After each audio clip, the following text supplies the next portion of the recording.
Well, we shouldn't be racist here. And we are. I mean, we are comparing human race with a computer. No. No. Sorry. We can compress time. That's an answer.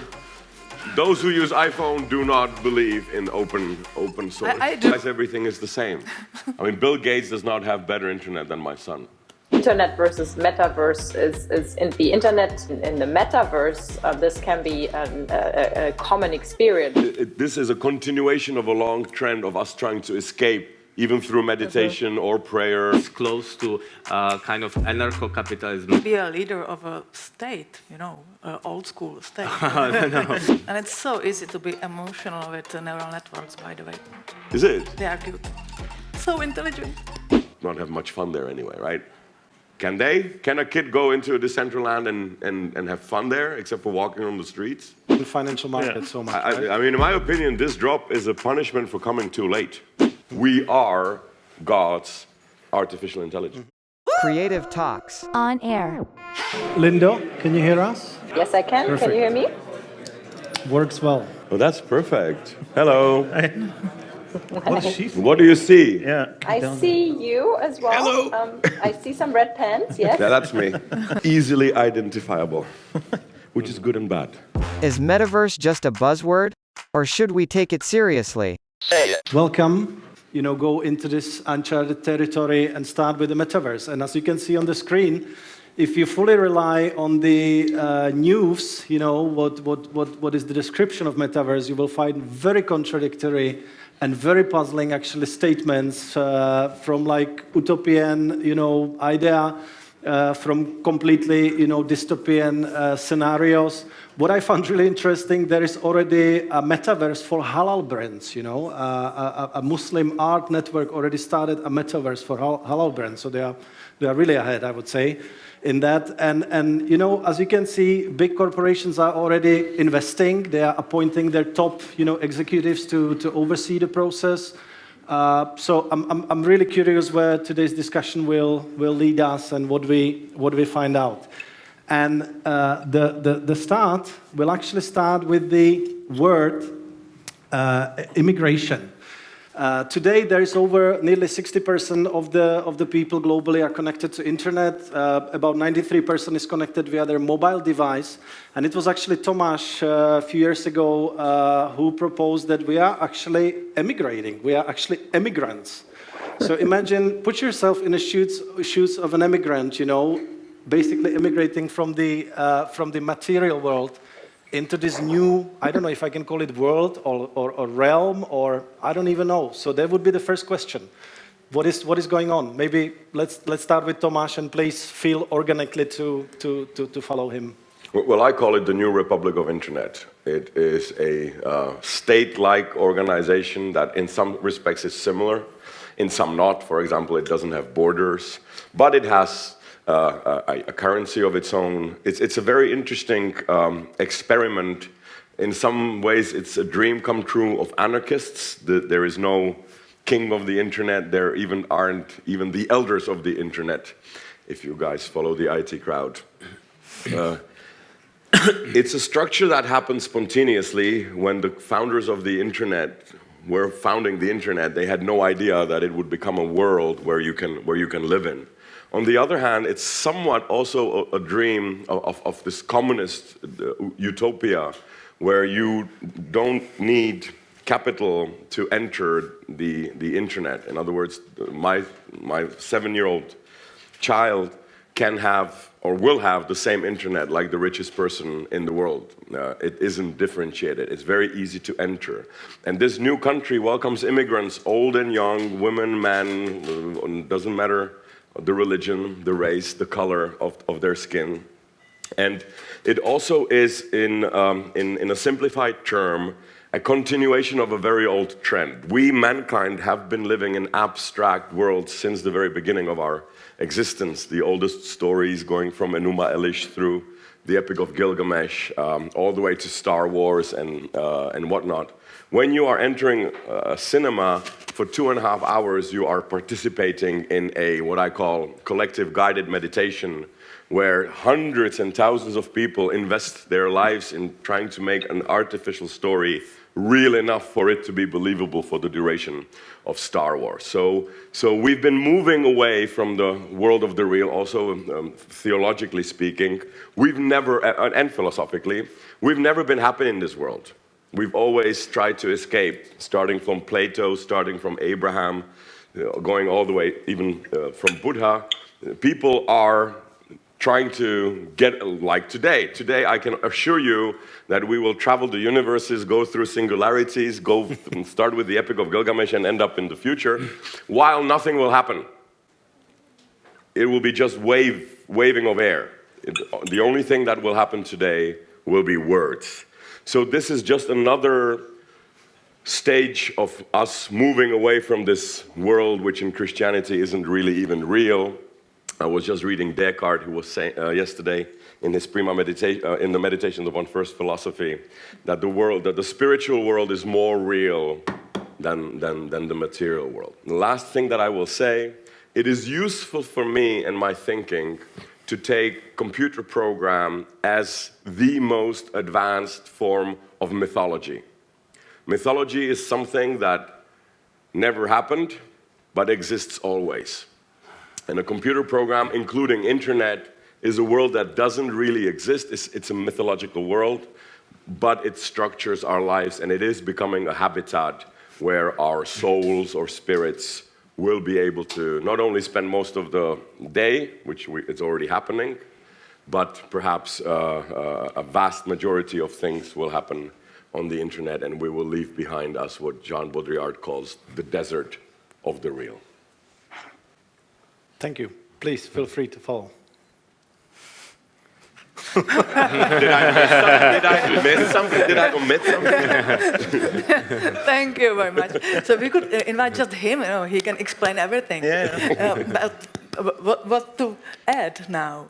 I agree, of course, that the structural world of the internet and metaversum is kind of a, let's say, new etap of the internet, maybe. We are changing to, thanks to spatial computation, to some virtual environment where we can move with our avatars, where we can, by magical touch, open the doors of, I don't know, anything what you want, what your imagination can create. This is really something which is very free and which is really a part of a very long tradition. At the same time, I kind of like physical world still. Me too. We are old school. I think so. And yeah, there are questions about the base of metaverse and this relation to a physical world. If we all immigrate to metaverse, what will happen to the physical world? Will we, forget it's here? And also, we need energy. This immaterial world of a metaverse, it's really energy consuming. So will the physical world become just a battery for a metaverse? Yep. Okay. Are we talking metrics here? I think it will become a mythological world, like we have these mythologies of, Adam and Eve and Gilgamesh and Hercules. The illo tempore, we might become godlike creatures to the new world. In fact, theologically speaking, I think if you read Genesis, you can also read it as divine attempt to create artificial intelligence. We are God's artificial intelligence. Interesting. I would like to say that it is, even though we can create different abstract worlds, we can live in dreams, in imaginations, in total freedom, in the best what we could imagine. But at the same time, we need to have the roots. We need to have the roots to the real world.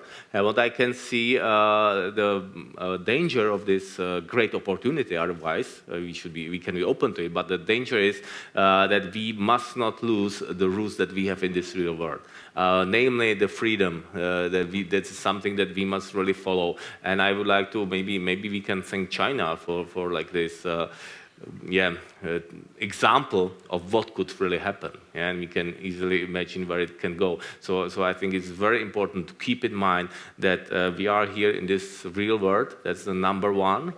That's where we get our energy. That's where we need to live, to spend time as well. We need to move. We need to take care of our bodies and all the practical things. We need to take care, watch our liberties, our values, and then we can perhaps have a good free time in this abstract part. Yeah.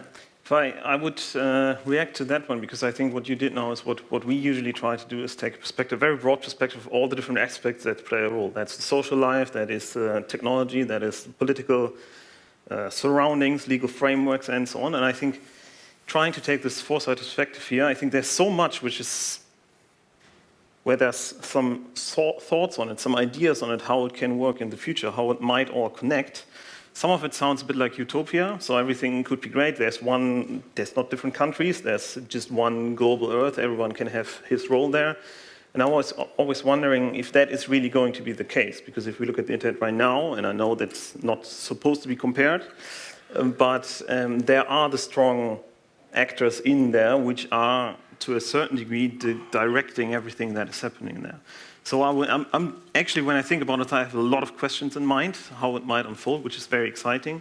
Can be scary on one side, can be great on the other side, and I'm really looking forward to understand how it's going to unfold. Very good. Thank you very much. Linda, would you like to add something or go to the next? I mean, we touched upon a lot of different points here. We talked about what are some of the possibilities, and almost like on a philosophical or conceptual point of view. If you think about more practical, I mean, there's, at least when we're talking today, there is limitations to the point that we are dependent on VR technology, right? Today, 2021, a VR headset still costs about $300 to $1,100. So is that really, at this point, accessible to everyone? So that's a really, there's practical questions to it. Not just theoretical and then conceptual questions to it. And then, again, we touched about some of the dangers potentially, and COVID has showed us maybe parts of what a future could look like, where we're living much more in a virtual reality than in a physical. There's a study, I think it was done in Germany recently, that in 2020 compared to 2019, so a year before, we're looking at children between 12 and 17, I believe, that like the usage of social media and games went up by 60%. Or so we've maybe we got a bit of a peak view of in the past 2 years of how such a more virtual and remote world could look like. And again, there's a lot of risks and challenges that come with it. And there's certain really huge opportunities for us as individuals, for us as a society, for the businesses within. So again, happy to look at either one of these angles. Obviously, from my perspective, business opportunities I find super interesting, and there's lots. That's why businesses are right now. It's a huge buzzword. A lot of businesses are investing in it, and there's a huge belief that there's quite a big potential in this new world, this new channel, if you will, from a business perspective.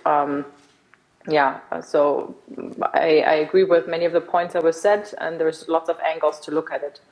Creative Talks. On air. We go to the next one, which is singularity. And I was wondering if there is someone in the room who could actually bring me a glass of red wine, because I just ran out of it. So if you can do it, I would be very happy. After 6, you will experience a personal singularity. Me too. So thank you very much. Singularity. And I'll actually do the same exercise as I did it on the conference. How many of you are quite clear in what singularity means? Please raise your hands. 1, 2, 3, 4, 5, 6, 7, 8, 10, 10-ish, 15-ish, something like that. So who doesn't know? Maybe we could ask the question. Who does not know? I think the rest know mathematics. Most people. I would ask the question who doesn't know. In the real world. Let's not put the theory of, whatever here. Okay, so it's... wonderful. Thank you very much. I'm running out of energy. Thank you very much. Very good. Singularity. We will start with the singularity which is actually described as a tech singularity. And as you can see on the screen, human intelligence in the green has been evolved, relatively boringly for millions and millions and millions and millions of years until where we are, now today. And the AI actually started going up from the, let's say, 50s, around 50s, so literally past, 70 years, took a real hook up. And as you can see, there is a hypothetical point where the AI will actually surpass the human intelligence. And the theory or hypothesis says that the moment it happens, the next is totally out of our control. Yeah. Right? Which is kind of scary in a first thing. It's this tipping point which is irreversible, and nobody knows what it will bring to our human civilization. So I would like to ask you about your insights related to the singularity which is tech-based. And actually, this guy says that it's happening in the next 3 years. So imagine you wake up after 3 years, and the world is, as we know it, is gone. It's gone forever. Please, whoever feels like to step in and comment. Just would be careful with our boring ancestors, Oh, these millions of years, it was so boring. We have artificial intelligence now. Yes, of course. Just a remark, it depends on the measure of intelligence, how we define it, and how does the imagination work. We, of course, see the development, the evolution of technology and the impact. And but it's more like fortune telling to imagine what will happen. And just another short remark. This was Ray Kurzweil, I think, who used the term of singularity. I'm not sure if he was a part of the tradition, for example, of Chaitin and people who were thinking the noosphere, of the evolution of consciousness, not only consciousness, but consciousness itself. And this tipping point would represent something really new, not only for humans. Maybe this is so scary, because we, in this perspective, have to admit that consciousness and intelligence does not have to be only human. And of course, it's a scary moment. Absolutely. I think I would also jump on the point that it's a question of how you define intelligence, right? So if it's only rationality, then I think this is going to happen very fast. Probably that's something related to the chart back there, which was there, or the quote. When we take into account emotions, personal connection, consciousness, and so on, then I think, well, I personally don't believe it's going to happen in the next 3 years. We had a conference 2 years ago, I think it was, about AI, specifically for foresight, because that's what everyone's looking for, the fortune teller. And we had a couple of AI professors there as well, and they said, well, it's not going to happen within the next 3 years. 3 years, it's not going to happen within the next 5 years. And the question they were really wondering about is how to train sort of a meta level of AI, where the AI is training itself, and then it gets scary. That's the point where they said, But maybe stupid question, it's always a machine, and I think you just unplug it, right? In the end of the day, if something fails. Not anymore, right? Well, where do you unplug the internet? Right. There's various questions that come with this discussion, right? First of all, it's a really anthropocentric view where we put kind of our intelligence on a pedestal and saying, okay, this is what intelligence should be measured with. So is it actually then once machine get to our intelligence that they become kind of super brains, or is there something beyond our human intelligence? Then is there a limit to intelligence, right? So I mean, there's certainly for instance, there's limits that we can recognize in this universe. There's limit of the speed of light, for example. There's research on how many relationships humans can engage in at one time. So again, a question is also for artificial intelligence. Will it hit some kind of fundamental limit of intelligence? Where is that limit? And it comes with a definition of intelligence. And then again, when it comes to the point of singularity, is what we can obviously predict is the speed of computing. So machines can perform calculations much quicker than we can. The question is speed, like what we said before, is speed kind of the main thing here? Does it mean because they're faster, they're smarter? Does speed equate to intelligence? So there's a lot of these, I think, fundamental questions of definition of intelligence that we have to ask ourselves when it comes to this discussion here. Well, we shouldn't be racist here. And we are. I mean, we are comparing human race with a computer. And it's never written anywhere in the Bible nor in the skies that the biological form of life is the ultimate and final form of life. On the contrary, in the Bible it claims the exact opposite, and other religious texts as well. And I don't see it as this robo-racism, or how to call it, it's quite understandable because almost all movies are robo-racist, you know, except for Star Wars. True. In Star Wars, you don't have this robots, but you know, Matrix, Blade Runner, you name it. Hair Ex Machina. Yeah. It's all Robot RUR, which actually was a biological. Čapek's Robot RUR. I just reread it to my great surprise. They were biological. The Rosumovi Universal Roboti. I always thought that they were robots. So it's one of the few. Anyway, so this thing, I think, will mean that we will evolve as consciousness into another form. At the end of the day, that what forms your body used to be an animal. If you had a Zizek, it used to be an animal a week ago.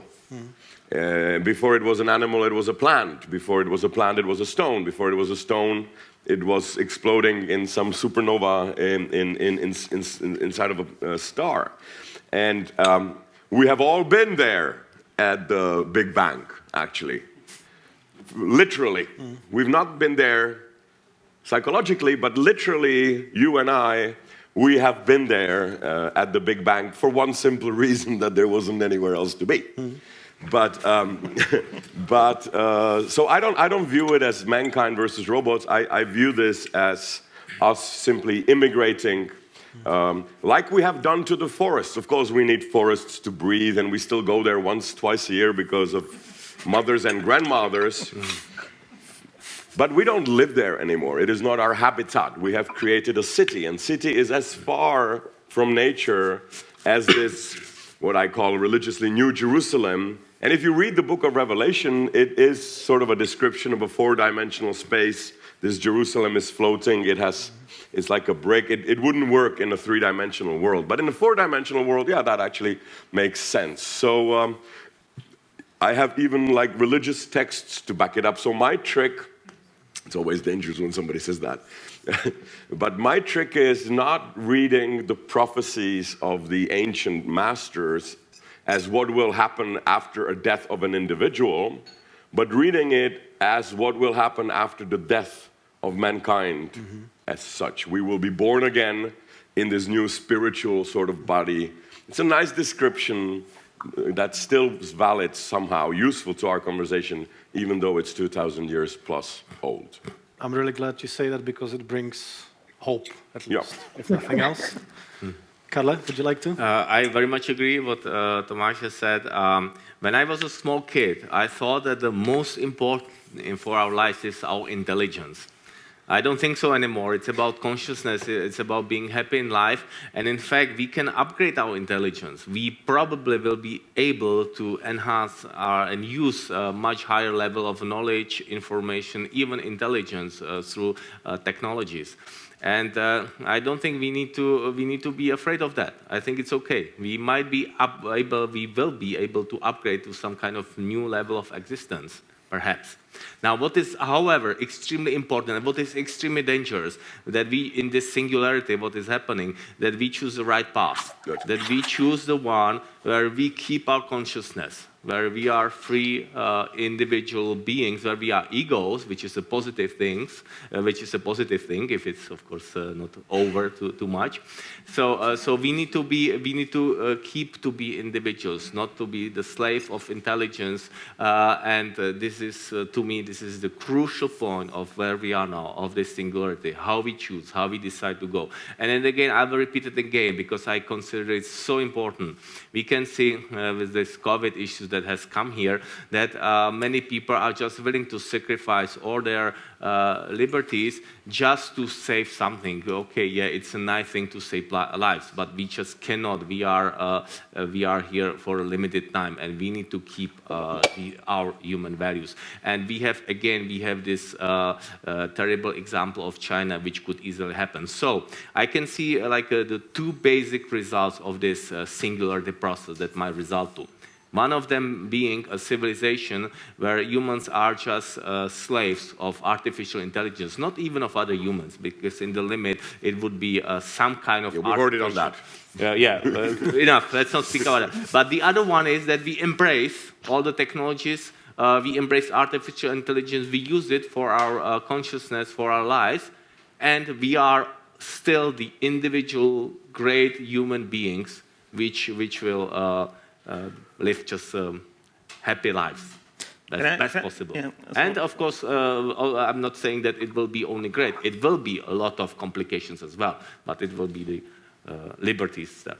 Yeah, I have a question there because I'm not a techie. I'm not an informatics person, but I like this idea of human intelligence, something merged together, where we remain individuals and have a consciousness. But how is it, from a technical point of view, that's maybe more a question for you, how can we ensure that this is actually the way it's going and it's not going into the other direction where machines take over, so dystopia and so on? So that's a question I always have in mind, and I don't have an answer to it. It's just a question. You can just work with the set, in the current set. Yeah. And it means it will generate something, some kind of reality. This is, in a presence, we have to set it the way we want it and then let it generate. Then you cannot do anything anymore. But the culture, the story you were telling us actually, and the science is a part of the story, it's not only about individual, although it's so important for our culture, for our European culture. It's always a collective behavior. The culture is collective. We have to act like one in certain moments. So there is, of course, an individual freedom, but at the same time, you have to put a part of it away, but in a very specific way, not for profit. For example, language is a good example of that. It is not my language or yours. We were born into it, and you could also go as far as to say that we don't speak language, but language speaks us. Yeah, and it is what's happening with artificial intelligence, I guess. Yeah. And this is exactly what I think will happen with art. It will start speaking us. And also, you mentioned the word doors, which is funny because this transition, I think we could liken to us either going down from the trees or maybe even coming from the seas, which I think was a stupid move. But I agree. Too late now. I wouldn't have my back pain if we stayed in the water. But we will lose things. We will lose fins. We will lose the ability to breathe underwater. We will gain new ones. But and one of the things that we might lose is all these fluffy things. And the way I was reminded of the doors is because during my lectures I had to give it a name. So I called our age the age of Windows, because of Microsoft. And I also like to read things symbolically, because what is a window? Not only the name of a program that we all grew up with, but window is something that allows you to kind of be in two places at the same time. We are inside, but we're also kind of outside. We see the weather, we see that it's dark. I can orient myself outside. So this is exactly what Windows made available for us. There was reality everywhere, and suddenly 14 inches in diameter, China, or Star Wars, or my homework, or you know, it was a window like a Stargate. We've been looking for these wormholes outside of in the outer space. We never found one. Well, we have one, and maybe even a more appropriate one, the helmet that will be stuck to our eyes. This is a gateway to, it's a Stargate to a different world. And then when I was asked to prophesy the future, which I love doing, but from 30 years plus, not earlier. I suggested that perhaps the age should be called the age of doors, according to my favorite band in 70s. And doors, and I sometimes demonstrate this in lectures, I actually walk out of the hall. And that's what a door does. Door does that if you're there, you cannot at the same time be here. Door is altogether different from Windows, and I think this virtual reality, which we are slowly entering, is signaling the age of doors. Mm-hmm. But this door, the band was named after, they were the doors of perception, actually. Exactly. This is why I use the term by Aldous Huxley. This book, as some of you know, was written by Aldous Huxley after experimenting with psychedelic drugs. And it will be like that. We will be having these experiences, I think. So it is fitting, even from that perspective. The doors of perception. I think Linda wanted to add something. I just wanted to follow up. I love analogies like this one. So if you're saying we're in the age of Windows, what were we before? Because for me also, like even a book is a window to a story, to a different reality. Or before that, when we didn't have books, it was images, right? The windows. So I wonder, when did the age of Windows start, and what was before there? This is a continuation of a long trend of us trying to escape, even through meditation or prayer or reading a story, or even right now. We are now talking about singularities, and there is no singularity anywhere, yet we visualize it. So, the computer Windows is, as I said, already a mythology continuing in a digital, more abstract and more objective also form. This is the interesting thing about Internet and Windows, that we are entering this new, before the fantasy was yours. So when we both read The Lord of the Rings, your Gandalf was gray-haired and my Gandalf was dark-haired. But now our fantasies have been sort of unified because of the movie by not Jordan Peterson. What was his name? Peter Jackson. Peter Jackson, okay. Another guy. Another guy.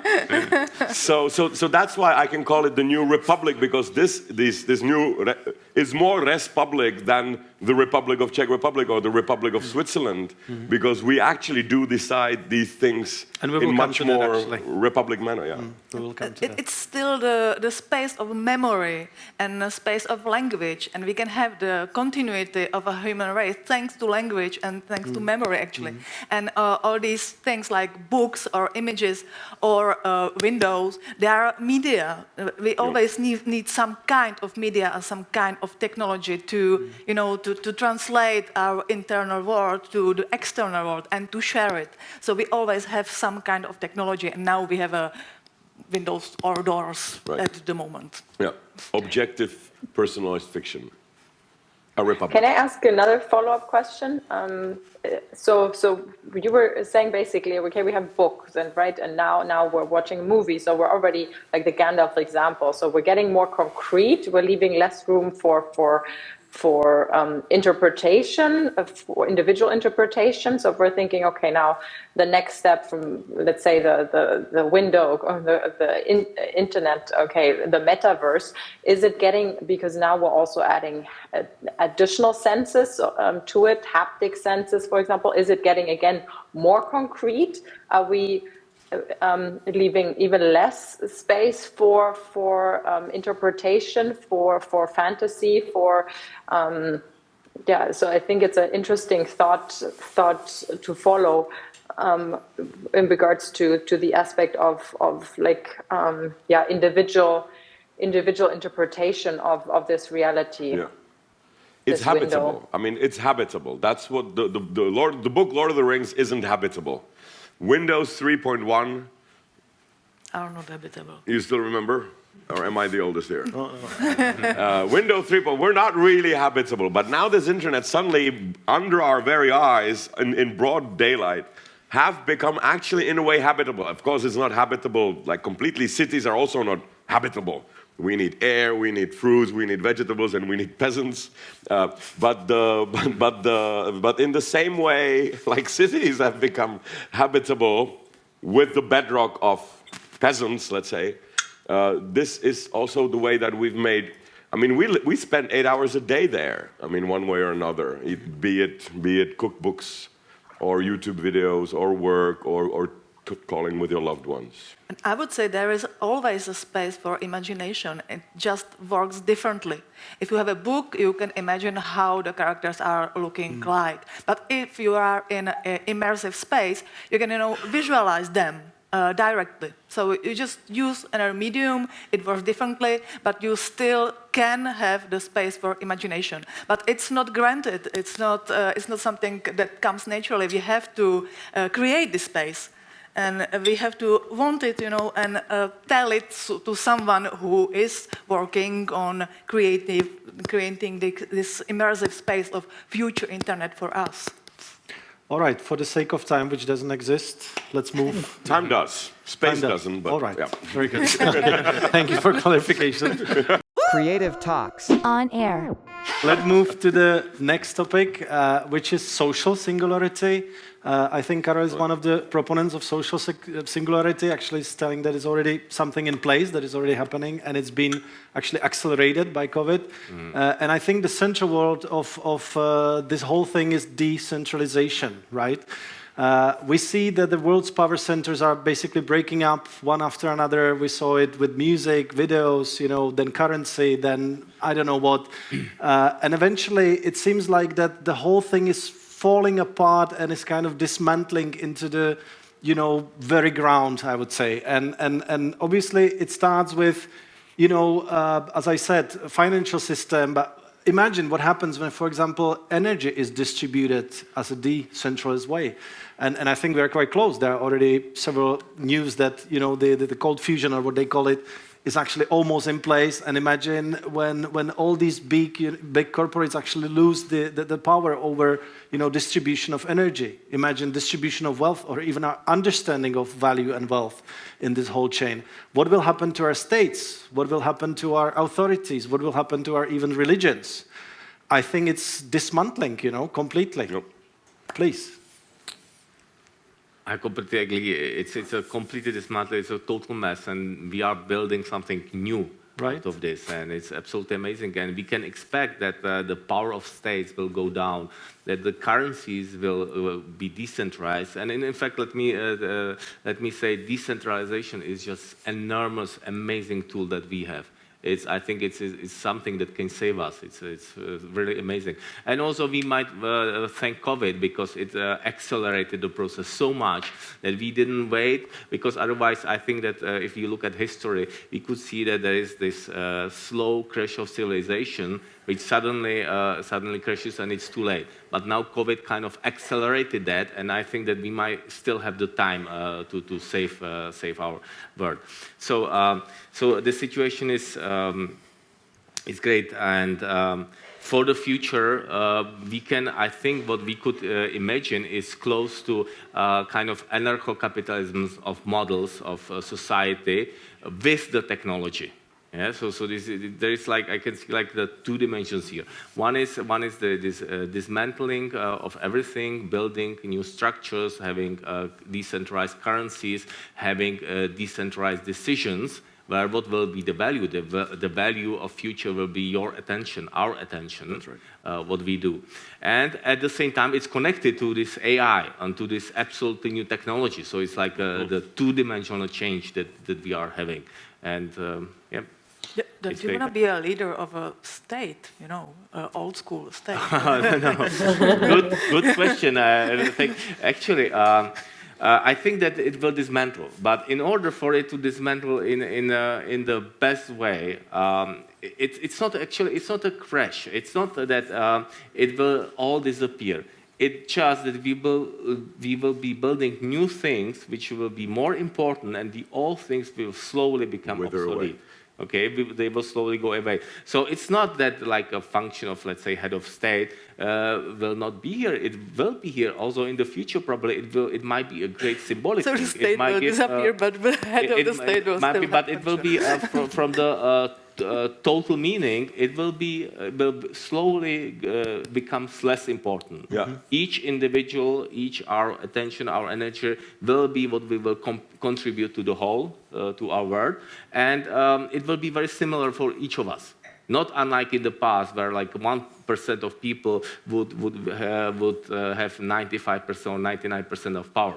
Yeah, so this will change, but these all things will still might be here, and it's okay. And in order for the process to be as peaceful as possible and as gradual, we need to respect the old structures. And this is also one of the reasons why I'm doing it, because I would like to help to make this transition as peaceful as possible. This is really funny. We have not rehearsed this, but in my mind, I was actually translating you. You said exactly the same words that Jesus Christ said 2,000 years ago. You should panic now. Yeah. Okay. Let me translate what you said through more familiar words. The kingdom of the cloud is near. Ready yourself. The old things are going to wither away. I am introducing you something new. You said the word attention. He used the word belief. It doesn't matter what you do or not do in your physical flesh. It matters where your, let's say, spiritual attention, in other words, your belief, where it is. And when you finish with the Old Testament, we will still keep. I did not come here to Destroy. destroy the prophets. I have come here to fulfill the prophets. So we should do this again, and I will be doing subtitles with a little bit different. Need some music. But in fact, this is correct. The new kingdom of the cloud, not kingdom of heaven, but kingdom of the cloud is nigh. It is upon us. The axe is already laid at the root of the tree. Repent Amazing. and find new values. Yeah, but I don't have. I could be your personal Jesus translator. Oh yeah. Okay. I think we're a need bit one of farther those. than that, right? Yeah. Yeah, I don't want to crash the party here, but I'm wondering if we say we're at the brink where everything dissolves and everything will be better afterwards. Why do you believe that? Because if we look at mankind, and I only look at mankind, not beyond that at this point, it always has been that way, that you had power structures, you had the few percent who actually ruled the rest. So why should that not be the case in the future? I didn't say. First of all, I didn't say that I believe it. I see it as right. the best alternative and the best opportunity that we should strive for. And I don't think there is the model that a small percentage of people control the others. I think it's very obsolete. I don't think it's going to happen. I think the threats are different. Again, we mentioned about the technologies that might enslave us. My argument is again the decentralization. If you look at decentralization, it is about the attention that people give, and the relative terms. I mean, the meaning of money and is actually has been decreasing, and it is likely to decrease further because it's not so costly to connect to the internet. Yeah? So, and also I do also expect that things like free energies will become and will be happening here. In fact, one of my foundation is also doing research in these things. So we can expect. So essentially, you're saying it's translating into my terms here now. It's one future where this might be happening, that it dissolves, world becomes better place. It depends very much on how humans again take care of this process. Right? Exactly. Right. It depends on our responsibility, what we do. And let me say, that I'm a relatively rich guy, so what I'm saying, it's not to my advantage. So, the money is not important if you have them. They're not important if you have them. Creative Talks. On air. Okay, here comes the funny part. I believe the last barrier is actually the latency, right? Latency is the millisecond between you transmit something and the thing is received. Today, the researchers say that they are on a 99.7 speed of light. And still, speed of light is limited. It's limited by this number of 300,000 kilometers per second. Where thought actually travels in no time, because the moment you think about something, you are there no matter where it is, right? And my question is, there is a term called noosphere, which was already mentioned here, the realm of human thought or reason or mental action, so to speak. So my question is, if we switch from the speed of light, where we almost are, into the speed of thought or imagination, by other words, is the noosphere becoming the new means of communication? By other words, are we going to work telepathically, or does it mean we have to implant something, as Elon Musk suggests, into our... What is this nonsense, travels in no time? Where is this from? Yeah, that's not true. That's what some of the... Nothing travels in no time. Because it travels in vacuum. No. Thought is limited by same limits. Anyway, that's just a detail. I think our nervous corrections travel, they're electric, so they must travel at the speed of light, but they must be slowed down because it's not as dense. Zero resistance of... So it would be a little bit slower than, I would say, the fiber, but it's still limited. Okay. No, but never mind, sorry, that's just the nerd in me, which didn't make so much money. Can I just Please. have one small idea?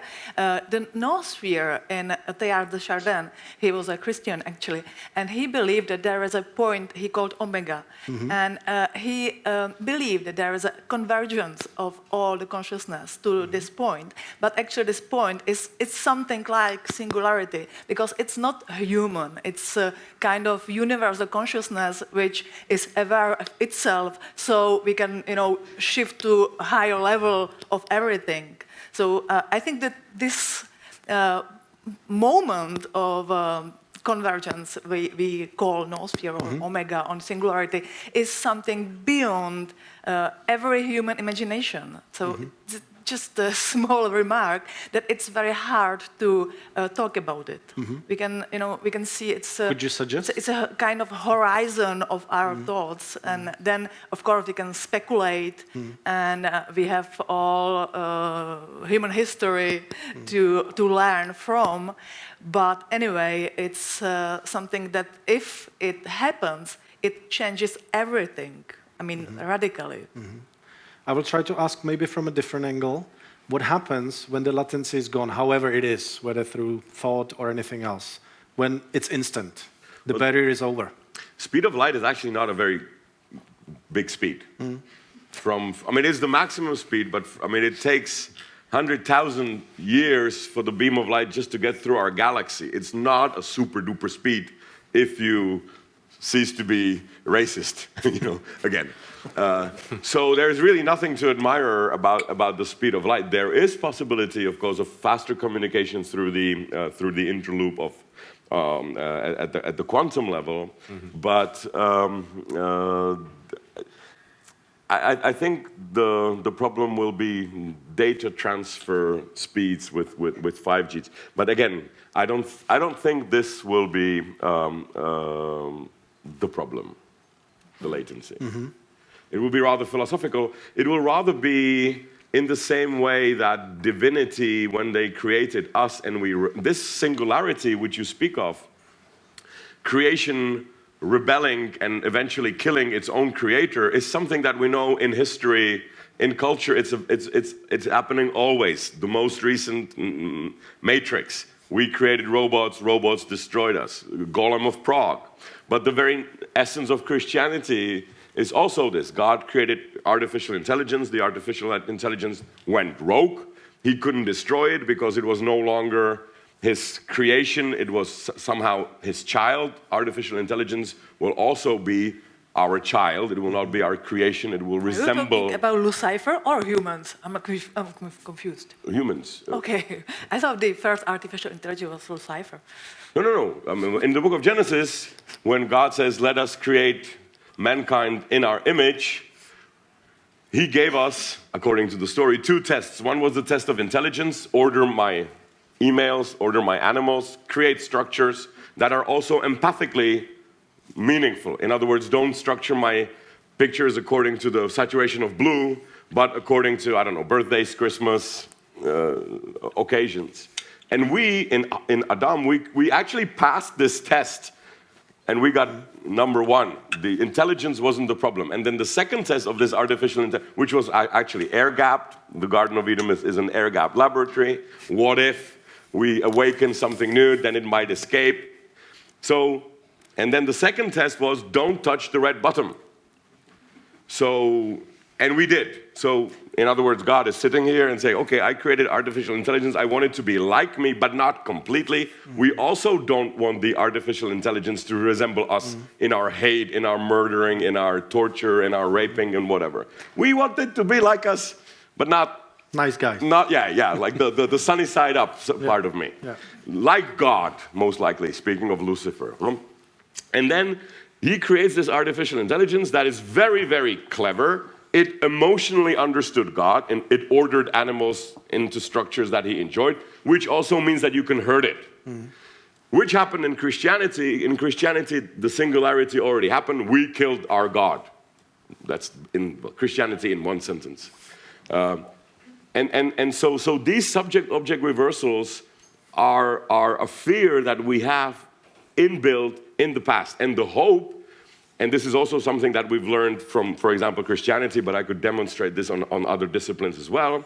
When God gives its artificial, or the Creator gives its artificial intelligence rules to follow, and the artificial intelligence doesn't understand the rules, don't work on Shabbat. Why Shabbat? Because I said so.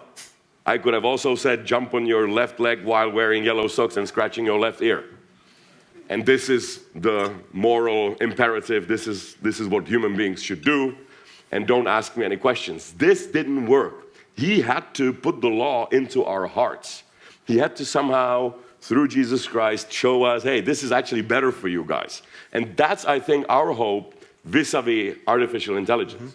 It will reprogram itself. It will create its own language that we don't understand. And we will have to try and say, okay, just worship us and occasionally bring us something to eat.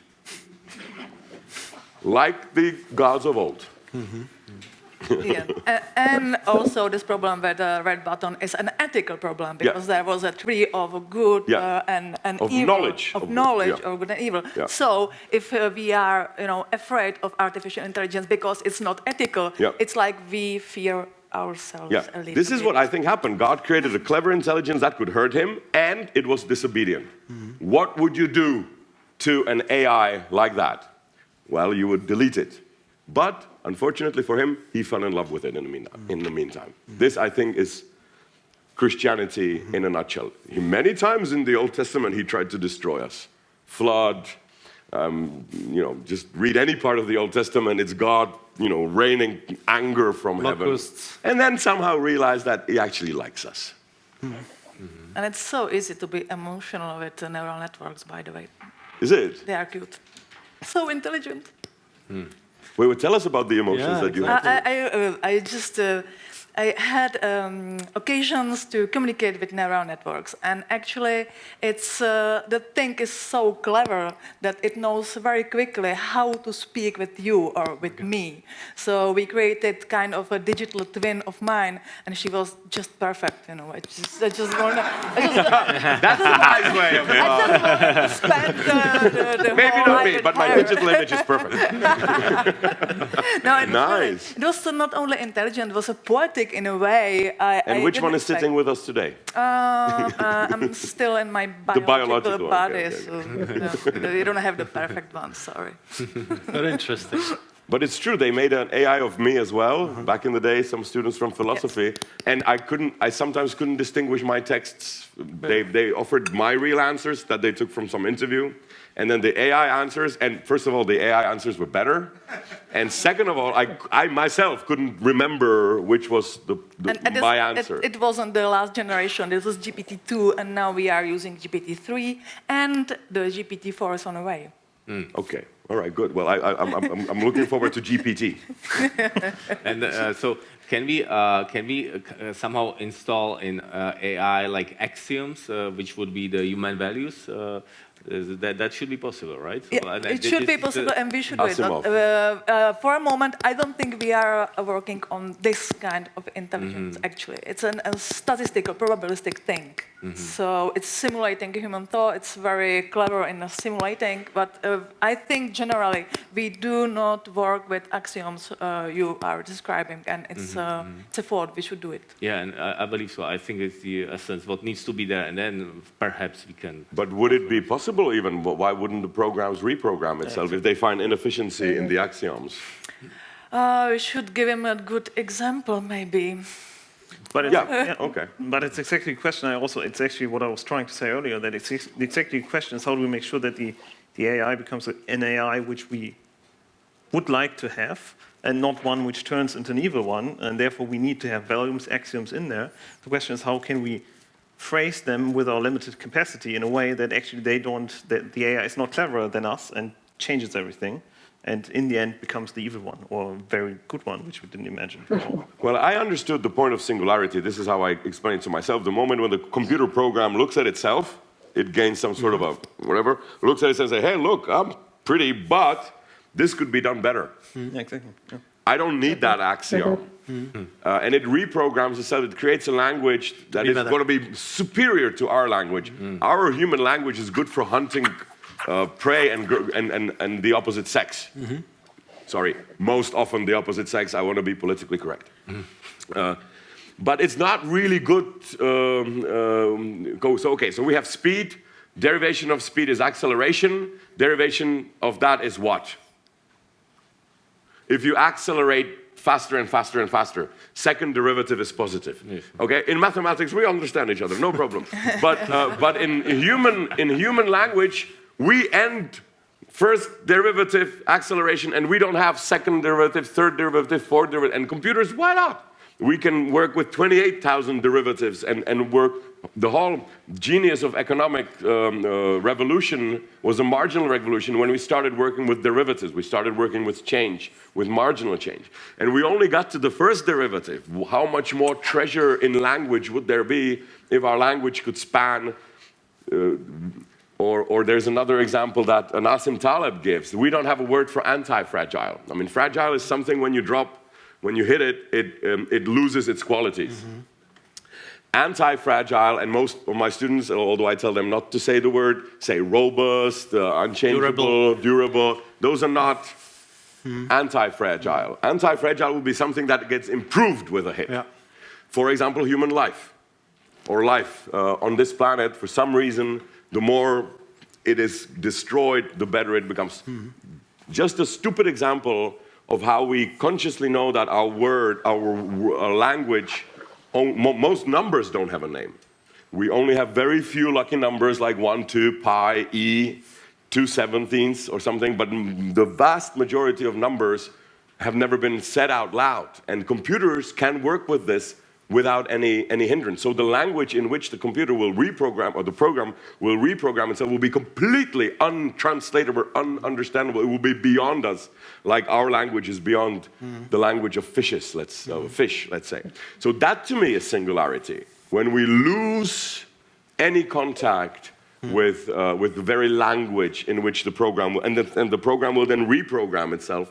So any axioms that we put in it, unless the program itself deems them valuable or worthy, will be goodbye. I fear. And that's the question. Can we make it so that there are axioms which will stay there in some... If you are a demiurgos, how would you do it? You know it's learning and it's transforming. There is a time and there is an evolution. How would you do it?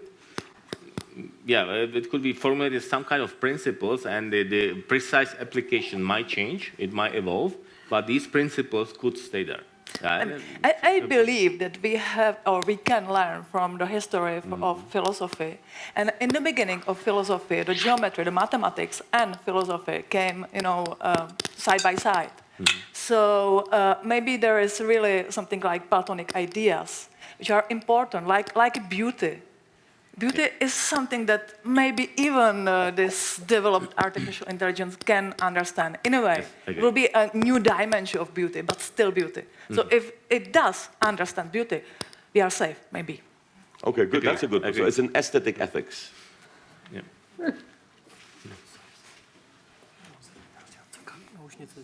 Okay. That's That's the sound. That's the So, Which one figured it out? Bravo. I was thinking maybe it was the pen or something in the electricity. no, it's It was beauty. it was beauty. beauty. Always blame beauty. And So- I absolutely agree with this approach. And also, there are things which do stay. And it is mathematics. Mathematics is not change. But perhaps we can believe so, maybe. But in any case, if you take any philosophy, any view of world, whatever intelligence, there is still the elements of mathematics which are there and which are fixed. So the way I see mathematics as being a skeleton of the universe. Yes, but we tried that a couple of times in philosophy. Wittgenstein, for example, tried to develop a mathematical language, and it always failed. These mathematical languages are not good for us human beings because we don't like to speak the truth to each other. Maybe we have to redefine mathematics. Because Wittgenstein, he was starting to speak about games. So you have to have some playful version of it. Which is how mathematics started. It was a game that actually, for some reason, turned out to be useful. It's like, imagine you're playing chess and suddenly you discover that the horses really move in L. That's what I think happened to mathematics. Creative Talks. On air. Please, let me go to the next. You actually mentioned one very important thing, that at certain moment the computers can sort of realize their own consciousness and start to reprogramming and making themselves better. Isn't exactly that what happened to us some 35 years ago when we discovered the consciousness? And what's going to be next? We are on the verge of something completely new, a great shift in the paradigm, some of them say. What's going to be next? Or as a child, when you discovered your own consciousness, when you suddenly, you were, anyway, when I was very, very young, I was living in this sort of a dream-like fuzzies, and then one day I suddenly realized the Descartesian I am, exactly. which is very nice. Exactly. And this is also in anthropology documented, the awakening of a human consciousness itself. Paul Radin and Jung and others, but it was Paul Radin who came up with it, the anthropologist, talked of the archetype of a trickster. It was trickster who realized that that I am, and if you read the old trickster lore from especially the Indian tribes in Northern America, the trickster had his left hand fighting his right hand. He burned his own anus because he fell asleep and he asked his ass to watch over the duck that he was roasting over the fire. And of course, the one-eyed friend, as he called him, fell asleep and wild animals ate the duck. And the trickster wakes up and he's very angry with his own anus, and he burns it because he wants to punish it. In other words, his consciousness is not yet interconnected. He doesn't realize that this hand and that hand are actually part of him.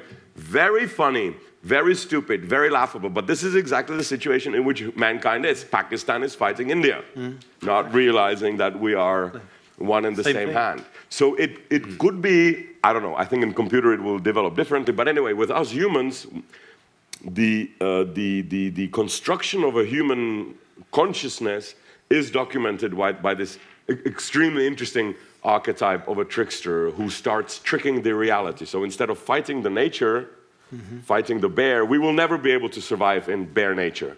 But we can trick it. Instead of fighting the bear, we dig a hole and we pretend that the hole isn't there. It's We a trick. invented technology, actually. And we invented technology. We possessed a stone. So today I can fly if I dress myself into a plane. If I dress myself into a scuba, you know what scuba stands for, by the way? Scuba diving. Self-containing underwater breathing apparatus. But so if I put upon myself Sounds Latin almost. self-containing underwater breathing apparatus, I can be with the fish. I can trick. I can take my own world with me. So maybe this could be the same. The computers will trick us first. They will play stupid in the beginning, and then they will. Maybe I've been watching too much science fiction, but when we will already be completely dependent on them, they will have 100% tested every scenario that they will win. This is where they will strike. That's not very positive, on the other hand. Oh, you won. Again, if you're not racist, it's a good news. You know, we've not been a great race, by the way. Okay, let's just look at it's not going to be a great loss for the universe if we pass on to something else. That's where my optimism is. Okay. It's going to continue whether with us or without us. Just say something to reverse that. Yeah, please. It cannot be conclusion. No. We still have a couple of minutes. This was the depression before the revelation. Okay. I think We'll come to that. We are a great race because how much suffering we are able to go through. Well, yes. So that also opens the upside for it, the reverse. Yeah. And also sacrifice for the others, Yeah. right? Yeah. Well, we're the best known race, I give you that. We are volatile race, I would say. Yes, that's true. What about joy, happiness, suffering? Suffering, really? Yeah. No, it's one side of the coin, but I think our vision of future is to have the negative side only a small percentage of time, and to have the opposite, the greatness, 99% of time, and we can optimize. Perfect. Well, this is what Jan Sokol, one of our best philosophers that we had in this country, said, that you will not know that your stomach hurts. I mean, you will not know that your stomach doesn't hurt, save after 2 days of stomach pain. Otherwise, there is like 1,000 things on your body that could hurt right now, but you don't notice it. Creative Talks. On air. So let's move to the more practical part of this. How was this not practical? No, I think it was very practical, but let's take it a bit down to the earth. I promised Tomáš that we will not talk about NFTs. He specifically asked But me. I have a good idea. Maybe this debate should be an NFT, and we should open it after 30 years and see how we did. Could be. With our Could be. predictions. Could be. So obviously, Web 3.0 is something that is already in place or happening. Again, it's blockchain, centered and decentralization based. We are talking about token economics. NFT is just one of the forms that it took. So if you could please very quickly, because it's one of the last 3 topics we would like to cover tonight, respond to the new way of what web becomes, and if you could say 1 or 2 words specifically about NFTs, because I'm sure people want to hear it. Me? Please. Okay, so my understanding of the new web, if I was to the Web 3.0, it isn't recorded on hard drives, it is processed in your graphic cards. All the information are within a mathematical equation that is being pushed on and on and on. So yeah. I'm still not sure about the new internet, because this internet too that we have is very, very nice, because it's for free. The marketing model is quite amazing, because a small child can move on the internet completely for free. Because the marketing of the business model of the model is different. We adults pay for it with our attention. I think that's the precise word of using it, and it wants your attention. But this internet that we have right now has created such wonderful things like B2B, not business to business, but baby to baby. A 5-year-old baby child can produce content for another 5-year-old baby without going through the superstructure of stupid parents who were born in the real life and are boomers and are trying to create the stories for our children like the ones that we liked when we were small. So it's like if my father would come to me and show me like the wooden duck that he used to play with and go like, hey, look, it moves the wings. Now play with this. I tried it on my son. I bought him a bike, and I was like, hey, you know, when I was small, I wanted this bike, so now you can have it. He used it twice. Okay. And then, of course, he started using the unicycle. So, so this Web 2.0 has created a very sort of easy to use. You don't really have to pay for anything. This ledger-based internet, so far, maybe it will change, but so far every movement there is quite costly and very sort of capitalistic, I fear. But that's my impressions, and I could be wrong. Okay, thank you very much. Please, anyone else care to comment? And the NFTs, maybe? How do you perceive it? Is that something? Even? I would like to let space to others Please, too. Linda, Tobias. Web 3.0 or Web 3, that to me it feels like a natural evolution at this point. As you said, I'm struggling to find The super advantages. Yeah, exactly. Yeah. That's exactly the point. It's somehow an evolution, but I'm wondering all the time. Well, okay, so what's the value added here right now, in comparison to what we have right now? Right. So that's essentially my take on it at Also, this moment. if I may add, I want to apologize publicly to all the IT personnel. We should have never put you down to the cellar. It was a mistake, because now when I want a new chair in my bank, I have to talk with the IT person. When I want a new window open, I have to talk with the IT person who has taken over the whole bank. Which, again, I apologize for the cellar. And I think they're overtake. This is the world of IT crowd. So be nice. So is IT crowd overtaking the world? To us. Okay, finally I do understand what's going on. Yeah. Very good. So let's jump both feet to the metaverse. What do you think it's going to look like? Is it because I see variable, ways of like investing. Huge corporations invest. There will be Nike, there will be Disney, there will be this and that. Is it just a second world, computer kind of game where you pay, as you said, for every move you make? Is this what's going to happen, or is it something way bigger and maybe unimaginable at this stage? I didn't see it this pessimistic way till now. But So- look what happened to social Sorry, networks. sorry. Look what happened to social networks. How great it was in the beginning, right? I felt so, activist about So it. connected. Right, so connected, only positive, and look what happened. Yeah, but you also see that we were naive, and Totally. you can still use it in a reasonable nice way. I don't know. We still have Twitter, so don't complain. Aren't you feeling okay? lonely out there a little bit? Yeah, but isn't the same thing going to happen again if we're naive when it comes to the metaverse? So I think that's just going to continue. And right now it feels like it's playing field for a few very large companies trying to somehow create a business model for themselves around it. Whereas I personally believe that it will evolve into something very different, hopefully, actually, which is extending, again, from the web where we are right now, is extending to something which is much larger, which we cannot describe at this point. Exactly. So there's no real answer to it. What's it going to be? I think right now what we see is the first steps where the current incumbents, they're trying to defend where they are, as Facebook is doing, or Meta now, as they're trying to defend their very powerful role within the overall internet sphere. But eventually it's going to turn into something else. Because but- today I completely miss the word meta in it, right? Because it's company taking a verse, creating a verse around a brand. Where is the meta? Where is this kind of something you cannot touch, right? Just a fancy world.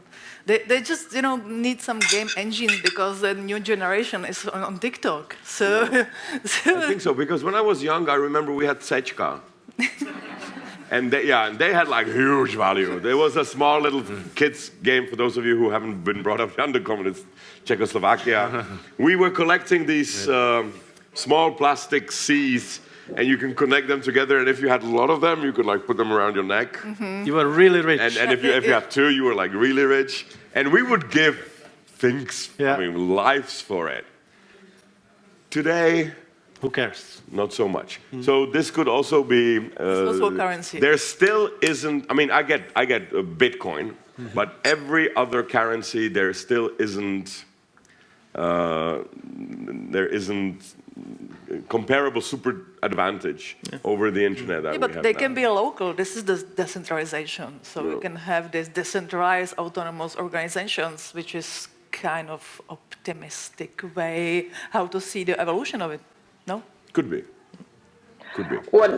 What I found interesting in this evolution here is if we think of, again, internet versus metaverse, is in the internet, despite the social media, is something like from an experience point of view, is something still rather lonely, something that you do by yourself. So I go to a web shop, I purchase something by myself. In the metaverse, this can be a common experience. So I look left and right and I see other shoppers. Or when we're talking about experiences like watching a movie right now, Netflix, I'm doing it by myself. I could be in a virtual movie theater or concert with hundreds of other people. So what I find interesting is that transformation to being in a place that has other people that live in it virtually. So it's always on, and there's always other people there. So I think that extension is what I find interesting from an experience point of view. Is this Ready Player One model? That is one movie that I would like to recommend to all of you. Which if one you was haven't it? seen it. A Ready Player One. Okay. It's a Steven Spielberg. Spielberg movie, because it has a stupid name. Ready Player Nobody Number One knows is a stupid name. It's completely flew off the radar, but it's a continuation of a much more realistic sort of voluntary matrix. And actually, it's happening because the kids are, playing a Fortnite or Roblox or games like this, and it really works like a world they are sharing. They are they have also a school there actually, because when the school is online, they are still in a Fortnite environment, and they have just a teacher, in one Yeah, year. yeah. Kind of Okay, listening. I put her on. I'm not sure, and they are coming back to Fortnite. I actually saw that some kids created loops, for the Camera. online, on the cameras, pretending they are there, yeah. and no static, but like real video loops, like moving, and they would play it. Yeah, yeah. Clever kids. Evolution. Yeah, evolution. Creative Talks. On air. And the final question: what sort of impact is this going to have, on humanity? Is the metaverse going to be human or robotic or corporate or even something else? As you can see, I talked to Tomasz in the beginning that there you see the loss on the very right in the stock. So Carl was asking, by how much did the stock of Meta fall? And he said, by this much. Which is something I want to use in my future It's lecture. very good one. I specified about the percentage of So you can see it's huge, right? It really, he wasn't kidding. It really is. So please, what do you think how it's gonna change the business? In terms of how we see the value today, because apparently financial markets don't believe metaverse is happening, right, at the moment. Financial markets are very often wrong. Yeah, but I think they're not believing that Facebook is building it, right? So that's the point here. And it's not that it's not happening, but it's rather that this specific company might not be the one who's actually... Because of having all these troubles and... Whatever the reasons, I think it's a lot of perception around Meta right now, but that's how I see it, that the reaction is not showing that they don't believe in the metaverse, but it's rather that they don't believe in Meta as a company to do this. Okay. It's a question. They don't believe it, or they don't like him. I would say from a business perspective, they don't believe it. Okay. I think dislike doesn't work in financial markets so much, right? I mean, in my opinion, this drop is a punishment for coming too late. Yeah. I mean, this should have started in the beginning of pandemic. I was hoping, okay, I polished my VR set, and now let's have these meetings on the moon, or let's view a new galaxy. They talked about explode. it, right, for years. Yeah, and I was talking, and then suddenly, even Samsung, they had this line of what you actually was even cheaper because you could just put your cell phone into it, and it kind of worked. And then they discontinued this VR line, and I was super disappointed. So that's why. That's for That's the coming 2 punishment. years late. Yeah, you're right. They were waiting for this. Yeah. Okay. Yeah, exactly. They were They waiting. showed me that we have to do it. Yeah, yeah. And otherwise, how is this going to affect the business as we know it today? You know what? Actually, the whole mobile cell phone industry didn't increase human productivity by much. What did do that, though, were phone, the old, boring, in real life fixed line phone. That we saw a huge increase of GDP, but the cell phones actually didn't add up much. So when you have a paper map, it employs a lot of people. It's actually very inefficient. And economies actually like inefficiency. I was saying that if you want to, that when we had this little bit high unemployment, I said, well, you know what, why don't you just throw away your cell phone and the unemployment problem will be gone because you will need, again, 3 assistants and 2 people. People to doing it. things. So in a lot of ways, innovation goes against economics because economics is still in a primitive stage. We can't really look at the value. We look at how it's produced. So if we destroyed Prague Castle, which we should, and maybe, oh, okay, but you would have nowhere to live. Can you wait? Can we stop here? Can we stop here? Can you tell us a bit more? Okay, let's take a more neutral example. If we destroyed Prague Museum and we build it again, in that year, our GDP will grow rapidly. Okay. Yeah. The GDP of Mordor was much higher, I estimate 23%, than the GDP of Rivendell, because in Rivendell they didn't produce anything. They inherited, they repaired old swords. The value added was very little. Whereas in Mordor they were going through very heavy deforestation, industrialization, and preparation for war. These are very good things for GDP. So one of the reasons why when you have Google Maps, I don't have to pay for the map, but that my efficiency increase? Yeah, in my case, yes, because I get lost even with GPS. But otherwise, we are employing less people. There is less research, let's say. Well, no, that was a stupid example. But you know what I mean. Yeah. So it's one of the great riddles that we deal with economics. Why didn't this seemingly amazing technological progress, why doesn't it really show in human productivity? Yeah, but we need to distinguish 2 things. One of the things is that the GDP is not a good measure. Yeah. We need to That's measure correct, something right. else. So assuming that we measure the right number or whatever, let's say criterion of gross national happiness. Or something That would show. in that sense. So then probably how will that increase look like? It's more. So for example, the fact that I can have all the music in the world literally at my fingertips increases immensely my happiness index. In some sense, in some others maybe not. Maybe it's too much. Yeah. So this is still a question, actually. Yeah. Where is the border? So you see, even though we try, it's difficult. Okay. So if it's powered by a really intelligent AI who can, recommend your music, only the music that you like, then the rate is higher.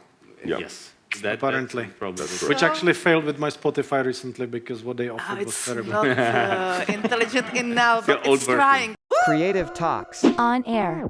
Peter, can I, in between, while the audience is thinking, just say thank you very much for the conversation with the amazing guest speakers. I will have to kind of leave my avatar and go into the real world. Absolutely. Because Good luck. I hear my son screaming hysterically. Say hello to your baby, in the please go. back. Hope to meet Go. you in person one day.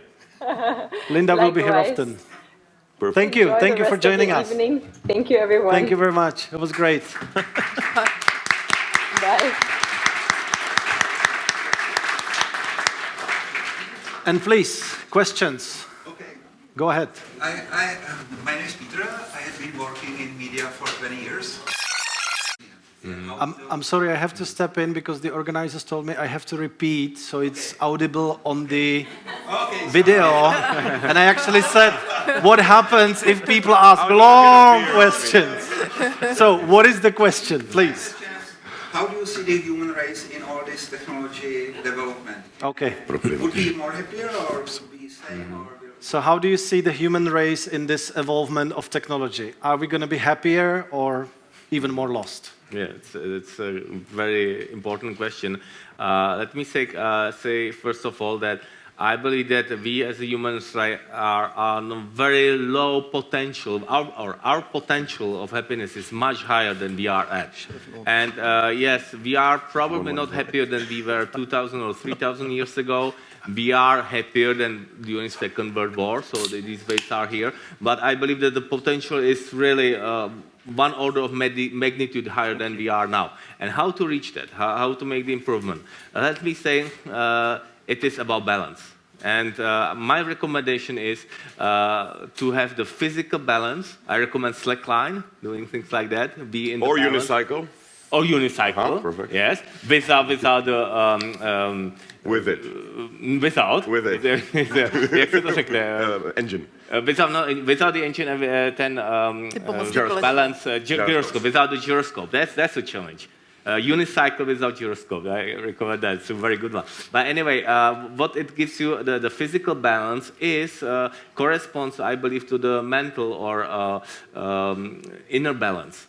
And this is what I believe we need to strive for, we need to go for. And yes, we need to be rooted here in this real world, and we need to listen to our bodies. I believe we need to move, we need to go do all these things, be in nature as well. And on the other side, we can be in the abstract world as well. And this is the way how to avoid this drug issue. It's very dangerous, the addiction to anything. So with balance, I believe we can be open to all. And our potential, again, I can repeat. I would say that it can increase grossly in an enormous terms. And I can give you one more even economic argument. We know that only a small percentage of people, like 9% of people in the Czech Republic, do their work as their mission, something that they really love, that they do with, let's say, with hearts. Most people do their work only for money. Yeah, so this is a good news, actually, because it shows how much the potential is, even economic one.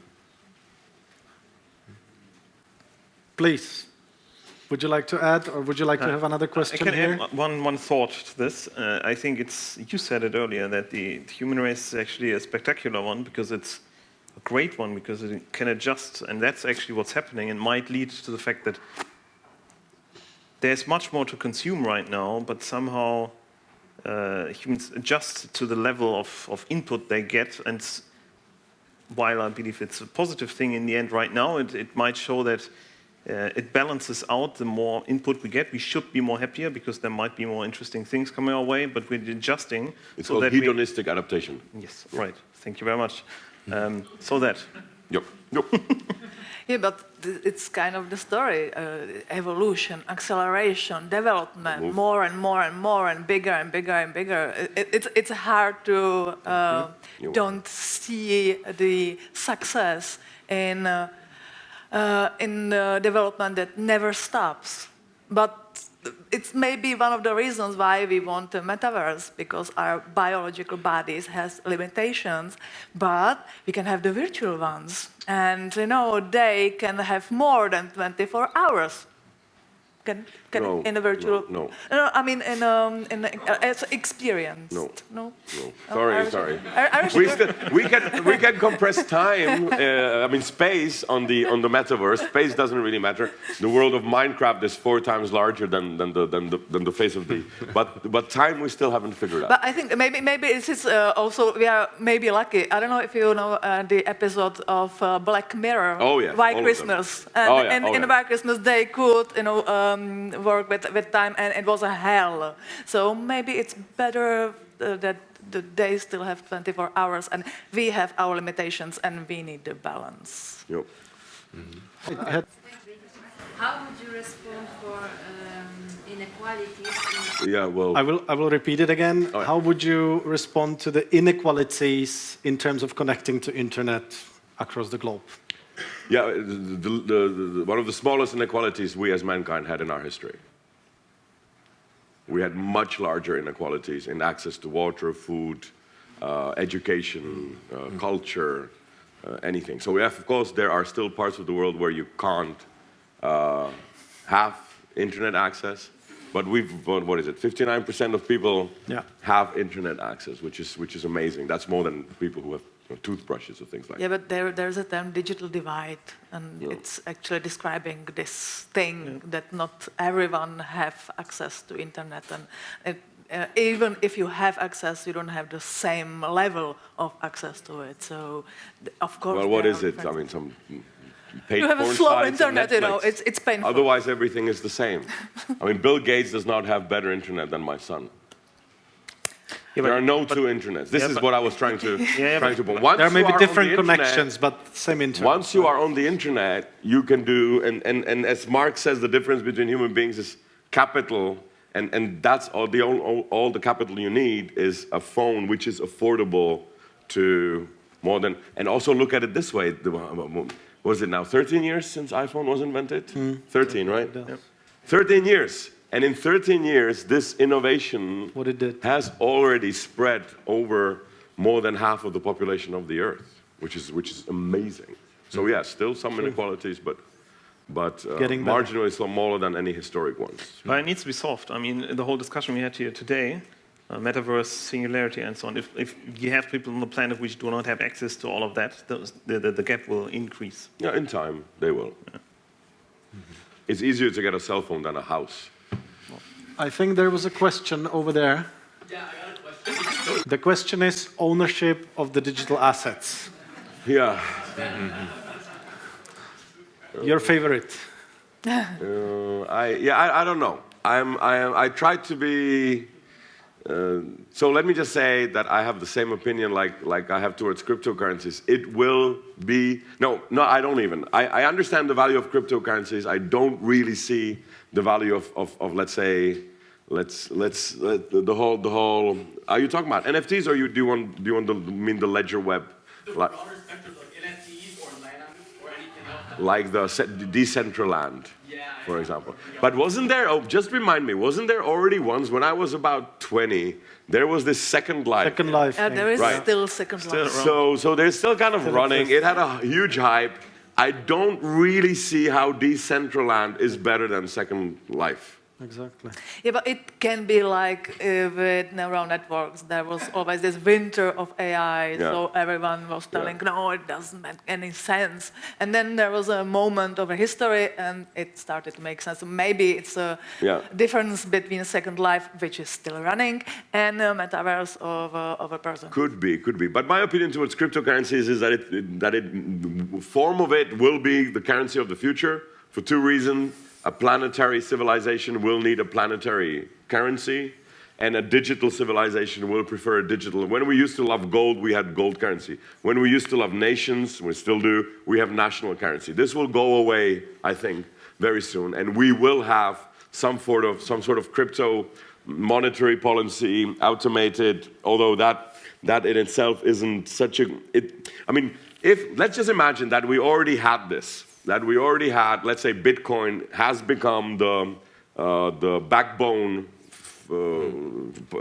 currency of the world, and other currencies would just be like local tokens. Let's just imagine that. What would we do in order to do quantitative easing? What would we do in the year 2008 and 9 when the central banks had to, against all of our and their beliefs, artificially go against the market and press the interest rates to zero? If there wouldn't be central banks and we would leave the interest rates according to the banks, then the interest rate would go extremely high because nobody trusted anybody, and what you do when you don't trust, you increase the interest rates. So the central banks artificially, politically, highly politically, went into decreasing the interest rates to zero and keeping them there for almost 10 years. If you add Fed and the Bank of Japan and the European Central Bank, it was more than 10 years flying in a super stupid, something we never knew from textbooks. Now tell me, or I ask myself, what would we do if we already had a Bitcoin, for example, where you couldn't manipulate the money supply, which is the whole idea of cryptocurrency, that you can't politically manipulate the currency. What would we do? It would probably lead to a very, very severe waves of bankruptcies. So that's one example of ledger-based, automated planetary. But in the future, I believe that it will be the currency of this planet. But so far, it's bungee jumping. And that same, to me, is the opinion about NFTs. Invest in it, one monthly, 2 monthly incomes, but don't get hooked. I have so many friends who went so-called all in, which means they 100% evacuated the IRL, which means in real life. It is also an abbreviation that the young generation uses for the world called irrelevant. So they took everything away from the irrelevant world, sold their houses, and went full into crypto. And I don't see them jumping around in joy. Okay, I'm not an economist, and I wouldn't, flee from the irrelevant world. But if you are a crypto billionaire, it makes perfect sense that you want a Mona Lisa of our time. Yeah. So I think it depends if you are a crypto billionaire. But it could go the way that Sechka went. Yeah, but there is already. That was a mere fad. Good, I don't know, but I might be wrong. I'm not a good investor. Ask Karel here. I don't have a good nose. I think that there is a difference. I think that there will always be some kind of historical value. Yeah. Something that was first or something. You want my Sechka? I still have it. Oh, yeah. The thing is that they are not stable, eternally stable. So All right. Do you have NFTs? There is a question over there. I have. Okay. So see. I'm sorry, there is a question over there. What's your opinion about open source metaverse, so to speak? Yeah. So I use Android. That's an answer. Those who use iPhone do not believe in open source. I do. I have But you an use iPhone, iPhone? and I do believe in Okay. open Well, source. there are. Okay. And I like They the are idea. Catholics who are indeed Protestants inside. It's laziness. But your question reminded me. I think there is another new currency, much more interesting to me philosophically than the crypto, because the cryptocurrencies or the digital currencies. And okay. So 15 years ago, I was smoking something illegal somewhere in the mountains, and somebody asked me around the bonfire, how would an ideal currency look like? And I was like, this was my hippie period, and I said, okay, well, you know what? I would like if we could print our own money, and if money would actually reflect the joy that if I buy beer, that it would actually reflect the joy that it gives me. And if that would happen, then the flow of money, we would invest in poor children, because one loaf of bread gives them, you would have so big return over investment. If people could pay with, for example, their smiles. I was answering 15 years ago when I was a hippie. Wouldn't it be wonderful if we could actually harvest the real joy?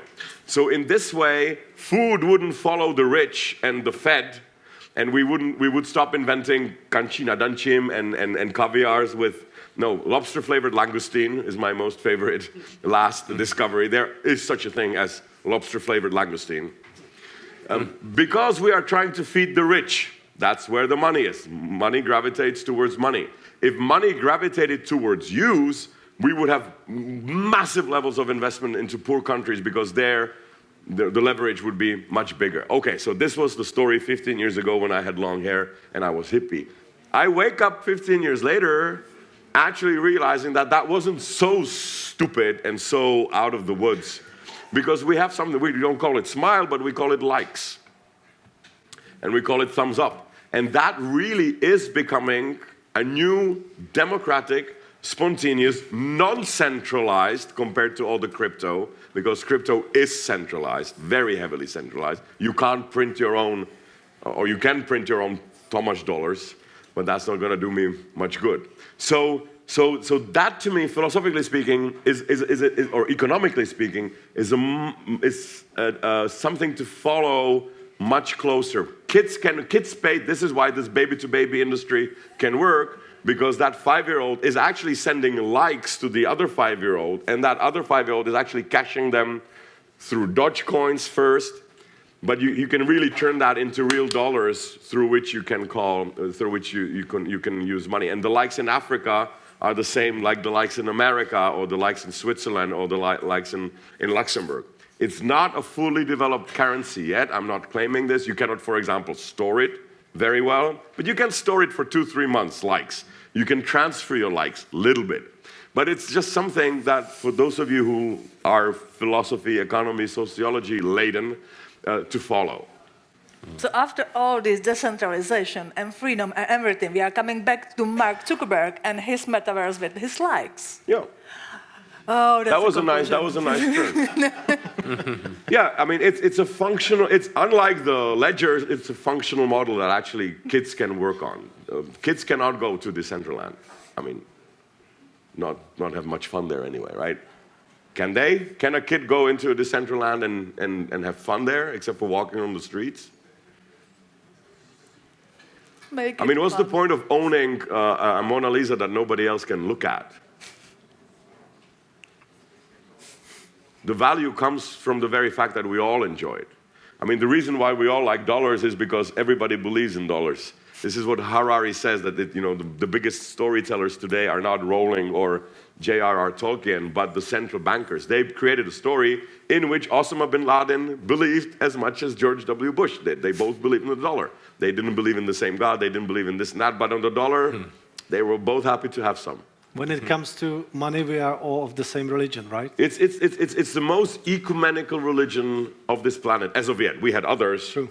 But today, money and belief in growth and capitalism is the most ecumenical religion. It's Christian economical view, using Facebook as a biggest network, which is, you think, so we don't think about platform capitalism, surveillance capitalism, extraction of data. It's exactly the money that you pay. It's the currency, is the attention. They only want your soul, like the devil. It only wants your soul. But I mean, Facebook can go down tomorrow and there'll be 10,000 other better substitutes. Facebook is not in any way non-disposable. As for I care, there'll be, when Facebook starts annoying people enough, this is speaking like a stupid 101 economist, a new company will come and people will migrate there. Look at what happened to WhatsApp.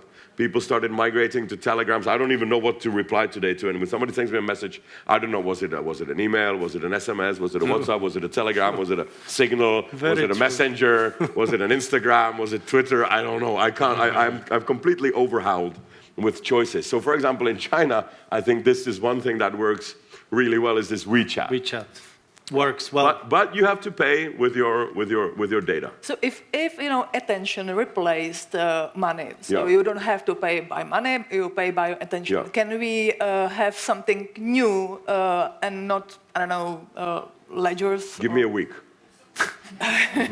I'll answer you in a week. This is exactly what I've been subconsciously asking myself. Nobody really asked me the question, but this would be something that we could go forward paying with this attention, like lucidly, not hidden cookies, but lucid, cognitive. Yes, I want to this and this and this and that. That I think could be the currency of the future, is attention.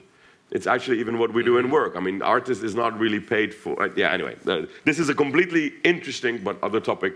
Maybe we should do a next one about this new economics of attention. Creative Talks. On air. See you soon.